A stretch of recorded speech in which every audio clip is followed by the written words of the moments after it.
Həm dövlət idarəçiliyində, həm də ictimai və xeyriyyə fəaliyyətində özünə layiqli yer qazanmış, tanınmış şəxs İskəndərov Nizami Zamanoğlunun 60 illik yubileyi münasibətilə tədbir keçirilib.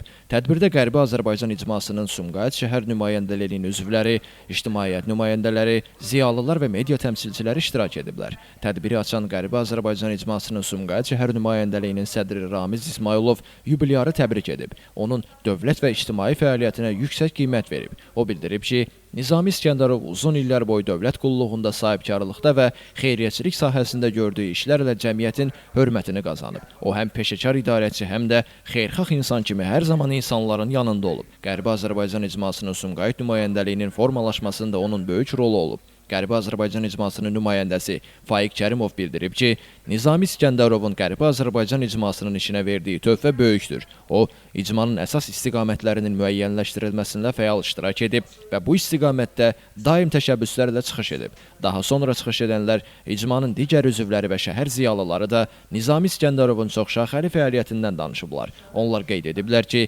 Nizami İskəndərov dövlət qulluğunda işlədiyi illərdə səmimiyyəti, məsuliyyətli və insanlara münasibəti ilə fərqlənib. Sahibkarlıq fəaliyyətində isə şəffaf və ədalətli prinsiplərə əsaslanıb. Çıxışlarda həmçinin onun ailəsindən gələn xeyirxahlıq ənənəsindən bəhs olunub. Bildirilib ki, Nizami İskəndərov bu dəyərləri atasından, Zaman İskəndərovdan miras alıb, illərdir həmin nəcib yolu ləyaqətlə davam etdirir. Tədbirin sonunda Nizami İskəndərov tədbir iştirakçılarına təşəkkür edib. O qeyd edib ki, bu gün onun üçün təkcə yubiley deyil, həm də dostluğun, birliyin və xatirələrin günüdür. O bildirib ki, illər ərzində qazandığı ən böyük sərvət insanların sevgisi və etimadıdır. Onun üçün vəzifə, status və ya titul heç vaxt əsas olmayıb.